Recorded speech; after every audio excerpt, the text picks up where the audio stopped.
Okay.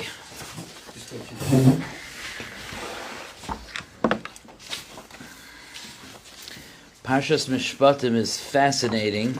It begins with Mishpatim, but really there's a second parsha of Matan Torah in Parshas Mishpatim. The parshas of giving the Torah go from giving the Torah is really a two parsha process. You have the B'chodesh HaShlishi, you have in last week's parsha. They came to Har Sinai, the Aseres HaDibros, and so on. Then you have all the Mishpatim, and then after the Mishpatim, you have this whole parsha of again about Kabbalas HaTorah. In fact, the words Nasev and Ishma aren't said until Parshas Mishpatim. In Parshas Yisro, it says Kol Asher Diber Asher Naaseh. It's only in Parshas Mishpatim that it says Nasev and Ishma. This parsha here. The beginning of Perek Chav Dalet, Ve'el Moshe Omar Alei El Hashem. So it's a little bit of a machlokes when this parsha happened. Rashi says it happened in preparation for Ma'amad Har Sinai. It happened on Dalet Sivan, Rashi says. And the Ramban says it's not Nochoin, and it happened Kesidroi, and it happened after Har Sinai. And this is the parsha of the agonos of splitting the dam. Basically, there are karbonos that were brought. The Na'arei B'nai Yisrael, the youngsters of Klal Yisrael, brought karbonos, oilos, zvachim, shlomim, and Moshe. It says Moshe took half the dam, and he placed it in like bowls. And half the dam he put on the mizbeach, and the half that were in the bowls, he said to the people that this is the bris, and he sprinkled it on the people, and that way he made a bris. Fascinating Rashi here. Rashi says Moshe took half the dam. Rashi says, who split the dam? When did it get divided into half? Usually it would say that he separated half. So Rashi brings B'Shem the Medrash. Rashi says, Mi chalakai, who divided it? Malach ba v'chalakai. A malach came and divided it. Why? Why did a malach have to divide the dam? Well, one would say the malach had to divide the dam to make sure it's exactly half. A human being can't divide something exactly into half. Right? We can't do it exact. You can't be exact. But a malach could be exact. So the malach, thanks to the malach, it was exactly chatzi hadam. Why does it have to be exactly chatzi hadam? Why? Okay, it's basically half. Like what's the word chatzi hadam? And you find this concept by the luchais also, which we've talked about in the past. We find. This goes on a few parshas from now, when Moshe Rabbeinu comes down with the luchos, that the luchos, luchas ksev, it's written like it's one luach, and Chazal tells that they were identical. The two luchos were identical. They were identical in size. They were identical in weight, even though that's a little bit. I think we talked about this last year. A little bit surprising that to be identical in weight, since one side had a much more writing than the other side. So if you have two heavy stones and one of them has a lot engraved, so that should be lighter. There's different terutzim. Some say the one that had fewer words, the words were bigger, so it evened out. There's different approaches to that. But you see this concept that there were two luchos, and the two luchos had to be shovin, melamed shovin him. They were equal. It's like half the dam. It has to be equal. Like what will be if they're not exactly the same? No, they have to be equal. So I want to give a little bit of an understanding and appreciation of why they were equal, what this part of Matan Torah suggests, what it means to us, this part of this idea and this part of Matan Torah. and I want to do that by bringing up one or two things at the beginning of the parsha, and reading you a gra. The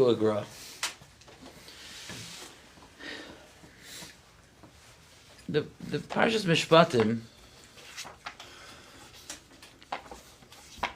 begins with two Rashis.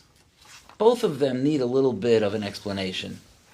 Okay, the first one is the Ve'ele HaMishpatim. And these are the rules. These are the laws. I could have just said these are the laws, but it says and these are the laws. So Rashi says that the Kavana is Moisef al Harishonim. It's coming to add to what was said in last week's parsha. Mar Harishonim mi Sinai af elu mi Sinai. Just like last week's parsha obviously happened at Har Sinai, so too these Mishpatim were taught at Sinai. And the Mefarshim many Mefarshim ask about this. Weren't all the mitzvahs said at Sinai? The mitzvahs were said at Sinai. They were repeated in the Oyel Moyed, and they were repeated a third time. It's a machlokes Rabbi Akiva and Rabbi Shmuel, but at least one mahalach is, and then they were said a third time in Arvos Moyed. The Torah was taught 3 times. So you tell me that these Mishpatim were in Sinai? Of course they were in Sinai. So there's a mahalach here that when we say these were said by Sinai, when we know everything was said by Har Sinai, that the idea is that you find that although the Torah was said, let's go with that shita, that the Torah was said 3 times, in Har Sinai, in the Oyel Moed, and in Arvos Moed, but we don't hear the Torah 3 times. We heard certain parshas we hear by Har Sinai, certain parshas we hear by Oyel Moed, and certain parshas by Arvos Moed. So that's not a coincidence. What that tells us is, the Sfarim tell us, that the ones that the Torah tells us, the Maral says, the Torah is shalem, so when it's taught at its completion. But certain mitzvahs are more Sinai-dika mitzvahs. They're shaykh to the Indian of Sinai. And certain mitzvahs are Oyel Moed-dika mitzvahs. And certain mitzvahs are Eretz Yisrael-dika mitzvahs. Eretz Yisrael-dika mitzvahs was said by Arvos Moed prior to entering Eretz Yisrael. So of course, everything was said in each place, but what's bailate, what stands out, are the mitzvahs that are specifically shaykh to that place. And what Rashi is telling us here is that the Mishpatim are specifically shaykh to Har Sinai. And what we have to figure out is why. Why are they specifically shaykh to Har Sinai? Next Rashi, Asher Tasim Lifneim. So Rashi says, Omar Loi, it says Asher Tasim Lifneim, placed in front of them. Omar Loi HaKadosh Baruch Hu L'Moshe, Al Tala Al Daitcha Loimar, don't think. Eshne Lohem HaPerek V'Halacha Bezo Gimel Pa'amim. I'll learn with them the halacha 2 or 3 times. We'll do a few chazaras, like Yedias Kalaliyas, kind of learning again and again until I memorize it. And, which is obviously crucially important, they'll get the information, very, very important.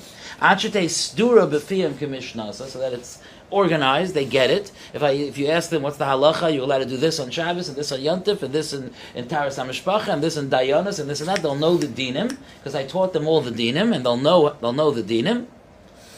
Ve'eni matriach atzmi, I will not bother myself, I will not concern myself, I will not toil. Lahavinam tamei hadavar upirusha, to explain to them the reasons for everything, the meanings to everything. We won't go into that. These are the halachas. This is what you got to know. No, we don't teach Torah that way.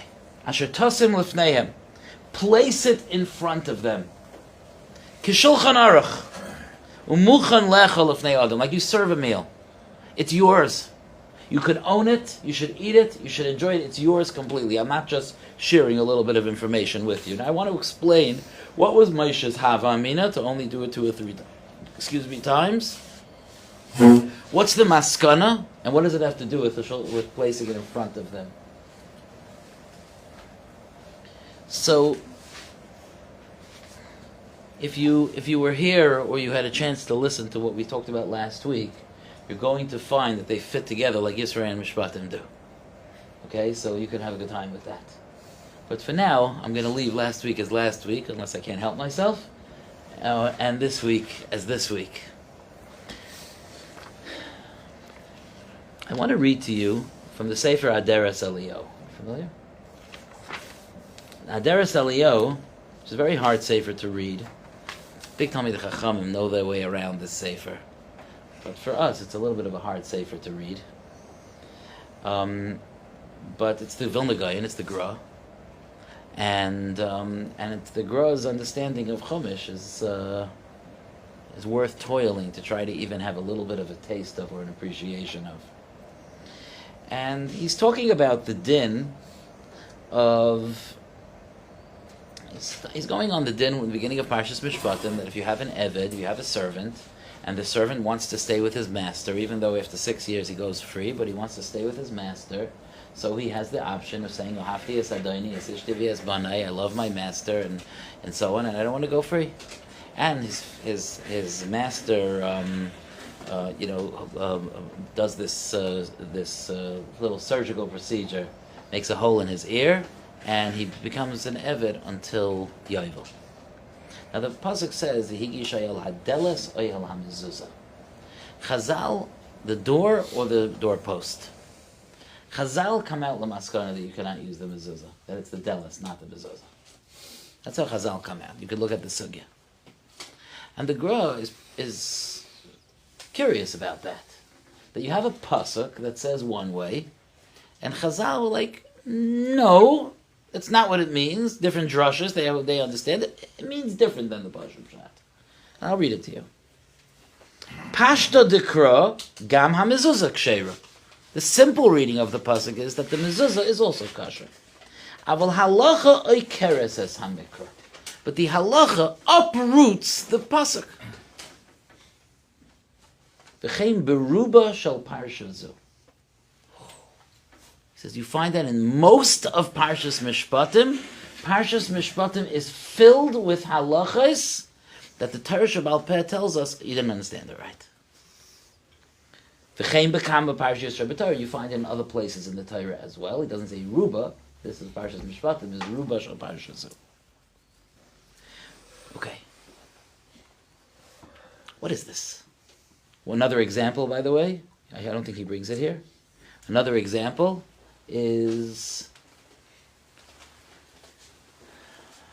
ayin tachas ayin, shein tachas shein, yod tachas yod. When someone damages someone, if someone knocks out someone's eye, you knock out their eye. An eye for an eye, like they say. Right? Is that what we do? Yossi, is that what we do? No, what do? We calculate. We pay money. We never do bodily injury to someone because he injured someone else. We don't do that. If you learn Bava Kama, as Yossi did, if you learn Bava Kama, you know that we learn out that ayin tachas ayin mamon. It means money. But that's not what it says in the Torah. The Torah says an eye for an eye. What's going on here? What's happening here? It's a very good question. You find this in many places. In fact, the Gemara in Makkos, which the Gemara does bring, the Gemara says, how foolish are these people that stand up for a Sefer Torah, but they don't stand up for a Talmud Chacham, a living Sefer Torah. And the Gemara says, how do you know that a Talmud Chacham is better than a Sefer Torah? Because the Sefer Torah says that how many malchus do you give someone? 40. And Chacham came along and said, not 40, 39. Okay, they understood it. They made the yukim. They understood the pasuk. But the Torah says one way, and the Chacham said another way. How do we understand? Has it ever bothered you? How do we understand this? Like, if the Chachamim are right, I want to tell you something. Okay, I didn't expect to say this, but this is fun anyway. I had a Rebbe when I was in Beis Medrash that used to teach us Rishonim, and he had it made an unbelievable impression on my learning forever. Okay? Because a lot of times people are learning a sugya, and let's say they're learning a Rashba. Okay? So the Rashba, among the Rishonim, the Rashba happens to be a very clear Rishon. Okay? The Ramban could be a little more cryptic. The Rashba, the Ran, very, very clear. But sometimes we don't understand what he's trying to say. So we say Pshatim. We give Pshatim of what he's trying to say. And sometimes we go a little off the reservation, saying Pshatim that don't fit into the words. And there are some people that are okay with that. Okay, that's what he means. It's not what he says, but that's what he means. So my Rebbe, who was a very, very, very big Talmud Chacham, he said, Rabbi Say, I do not subscribe to the evil Rishonim theory. What? Yes. You remember him saying the evil Rishonim theory? Yeah. I do not subscribe to the evil Rishonim theory. Even if I was spacing out, I woke up at that point. What? The evil Rishonim theory is that the Rishonim were out to get us. They've said things in a way that's twisted and it's not really what they meant. And we were supposed to understand what they mean and say, oh, that's what they mean, even though it's not what they said. I do not subscribe to that theory. I believe the Rishonim loved us. And when they wrote Divrei Torah, they wrote it down straight, and we should read the words carefully and sit on the words and read them again and again and think about them and be thoughtful about them and understand what the words are telling us. And not take some random idea and try to stuff it into the words. And I like that. And I also do not subscribe to the evil Rishonim theory. But Rabbi Sonnenschein was sitting here talking about the evil Torah theory. The Torah says 40 Malchus, Chazal say 39. The Torah says mezuzah and the Delas. Chazal say forget the mezuzah. What's going on here? The Torah says ayin tachas ayin. We say money. What's going on? Says the Gra. He doesn't give that much information as usual, but he says, this is unbelievable. V'hein megidulas Torasenu Shabal Peh.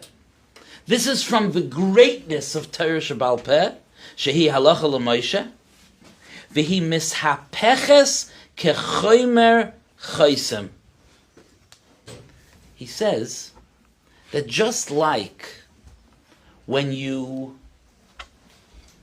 use a signet ring to make a mark on a paper, the ring is the opposite of what the mark that you want made. That's the way it works, right? And if you want to make something that will engrave your name, and you write your name properly on it, it will engrave it backwards, right? And, right? In order to engrave it properly, it needs to be backwards. He says that's what it's like. What does that mean? So my Rosh Hashiva explained the following, and he said that HaKadosh Baruch Hu gave the Torah to Klal Yisrael, but we are not separate from the Torah. We are not just like we're the media, we report on the Torah. That's not our role. We are part of the process of understanding the Torah. We are here to understand the Torah and to be a part of the process of learning and paskening Torah. The Torah is like a seal, and we are like the thing that it stamps, which means that the seal is is always different than what it stamps, because there's one perspective when it's coming down from above, and there's another perspective when you are receiving it. Meaning that when the Torah says ayin tachas ayin, and we understand that the Torah means kesef, it's not the pshat. The Torah said ayin tachas ayin. Try to look away from that if you don't mind. If you don't mind skipping that pasuk, things will be much better for you. We're going to ignore that. It means money. No! We're understanding that what comes from Shamayim, the concept of an eye for an eye, is expressed in this world by paying money. In fact, I'll show you something interesting. Ayin is ayin, yud, nun. Right? What's the letter after ayin? Keep track here. What's the letter after ayin? Pei. What's the letter after yud? Chaf. What's the letter after nun? Samach. What word does that create? Kesef. In other words, the way that ayin tachas ayin is expressed in this world is kesef. HaKadosh Baruch Hu wrote it in the tzura of the way it is in Shamayim, and what's really being accomplished, and what the meaning of it is, and many times in ways that we can't understand. Maybe the Gra could understand, but we can't understand.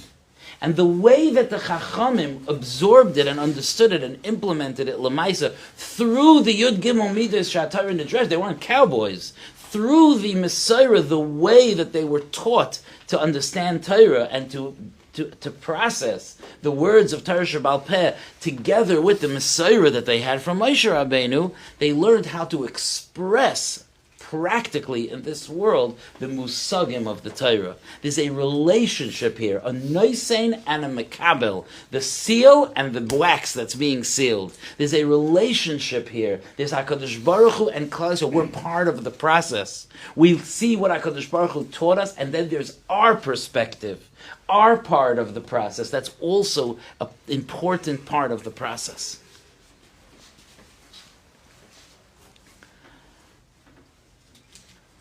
So that means that we are not here just to study Torah in an abstract way that we know what we're supposed to do. Let me take out by Kitzur Shulchan Aruch, and let me read what bracha to make on an apple, and now I know what to do because I am an observer of the Torah, so therefore I will read the halacha and I will do it. That is a very wise thing to do, but that is not the whole story for us. Because we are a man de Omar in the Torah. Our opinion matters. Our understanding matters. We're the wax that the chaysim is being impressed onto. So therefore, it's not enough to just have some kind of a surface understanding of the Torah. It's important that we learn the Tamei Hadavar to its depth, to toil on Torah, to digest Torah, to think about Torah, because my opinion matters, my perspective matters, the way that the Torah makes a roshim on me matters. And that's what Hashem was telling Moshe. It's Hasher Tasim Lefneim Kishulchan Aruch. It's their Torah. The Torah is theirs also, like when you serve a meal to someone. You don't say, please eat the food and give it back. It's yours. Here. Zois HaTorah Shasam Moshe Lefnei B'nei Yisrael. It's your Torah. You are part of the process. The chassan gives the kala the ring, and the kala receives the ring. Imagine a guy's dating for a while, and he says, I'm having a real hard time finding a kala. I'll make a chassan without a kala. I'll just put the ring down in the ear. No, there's no chasana without a chassan and a kala. The Rabbi Shalom is the chassan, and we're the kala. The Rabbi Shalom is the giver, and we're the receiver. And we matter, and we're part of it. And the Torah is given to us, and we hold that ring, that Torah. It's not my mashal. The famous Makna and so on. We hold that Torah that the Rabbi Shalom gave us, and it's ours. And therefore we jump into it full swing, and we digest it. And these things in the Torah that we do, the Torah says 40 malchus, and Chazal understood that it's 39. Chazal understood that it's 39, and they also understood that Klape Shmaya, this is like 40. And why it's 39 down here, but the way it's expressed is 40, is all part of the sugya of malchus. And one who's learning malchus needs to understand that. But the relationship is important. There's the Torah and there's the Mekablei HaTorah. Those are the two sides. Incredibly important, and that's why the two luchais needed to be exactly even. Because it represents, Ben Adam Lachaveira, Ben Adam Lamakam, it represents two kaviyachel. I spoke last week about the chesed Hashem did. Kaviyachel, it's two equal sides of the coin. The noisein and the makabel. And that's why in the bris of Torah, the blood needed to be split bitzimtzum, to show that there are two tzdadim here. Chatzi hadam is put on the mizbeach, Chatzi hadam is sprinkled on Klal Yisrael, to the point that a malach came to split the dam in an exact manner, because Klal Yisrael is a full mekabel and recipient of the Torah, in as much as HaKadosh Baruch Hu is the full noisein and giver of the Torah. He gives it to us, and we fully are mekabel at two halves. And all of this, Rabbi say, happened at Har Sinai. The Ramban tells us that there's a special mitzvah. We mentioned it a lot last week because we had grandparents here, and we still have grandparents here. And we talked about this pasuk a lot because it mentions grandchildren. But I want to repeat the pasuk now that the fun is over. Now I want to repeat the pasuk and point out the Ramban. The Ramban says, "V'haydata levanecha v'levnei vanecha, yoyim asher amadeto lefnei Hashem alekecha b'chayrev," that you should notify your children and grandchildren about the day that we stood in front of Hashem by Har Sinai. The Ramban says there is a special mitzvah saseh besides for the mitzvah saseh of teaching Torah. There is a unique and separate mitzvah saseh to teach your children about the event of the giving of the Torah, the event of Ma'amad Har Sinai. Why is that so important? We have the Torah. This is our Torah. Why is it so important to know about the event? You know why it's important? Because panim el panim diber Hashem imachem b'Har Sinai. Because it was face to face. There was a noisein and a mekabel. The pasuk says in the beginning of Shir Hashirim, describing the relationship between this chassan and kala, Klal Yisrael and HaKadosh Baruch Hu, it says, Yishakeni minashikais piyu. He kissed me with the kiss of his mouth. And the Gra says over there, pihu is a very unique word. We would expect to say Yishakeni minashikais piv. He says pihu is a word that's a combination of piv and piha, his mouth and her mouth. And the neshika goes, the kiss that HaKadosh Baruch Hu gives, goes from the noisein to the makabel. Zeh le'umas zeh. We stand fully facing, kaviyachol, thanks to Hashem's unbelievable chesed, fully facing HaKadosh Baruch Hu. Panim el panim, diber Hashem imachem b'Har Sinai. And that's what we're not allowed to forget. You could know the whole Torah, but if you don't know that we stood face to face with HaKadosh Baruch Hu at Har Sinai, and HaKadosh Baruch Hu included us in the giving of the Torah, we weren't just a blank slate that Hashem threw the Torah at, but we're included in the process. And Hashem said, Paskin on my Torah. You have the zchus to say what I mean. You will understand my message, just like the wax of the chasima. You will understand that message. If you don't know that, you're missing a major piece of the Torah, and that's why, unbelievable, Parshas Mishpatim, which the Gra says is filled with things that Chazal understood to be a little bit different than the pasuk itself expresses itself. Oh, af elu nemru b'Sinai. These are shaykh to Har Sinai, because Har Sinai is about that relationship. It's about that connection, and this Rabbi say is so important to us. And I want to speak it out because it's just so important, so crucial.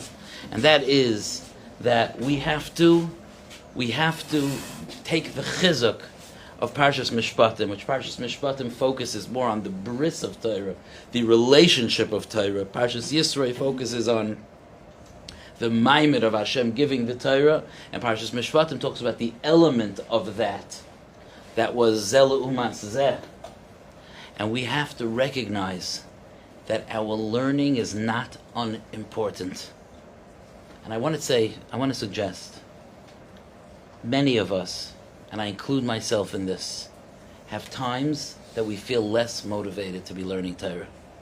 And we find that the other responsibilities in our lives take precedence over the Torah, and we find ourselves struggling to find the time to learn, and even to be present and energized while we're learning.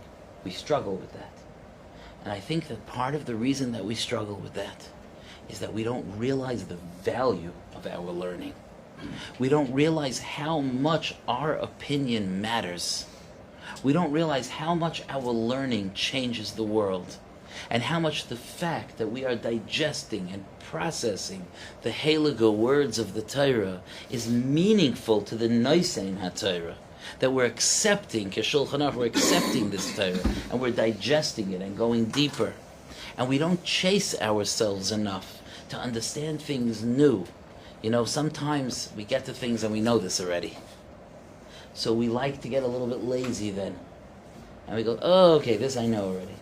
We skim through it quickly. I know this. Let me explain this to you. I know this. No, we don't recognize it. Now we have a chance to know it even better, and to know it deeper, and to ask a question we haven't asked before, and to give a perspective that we didn't have before.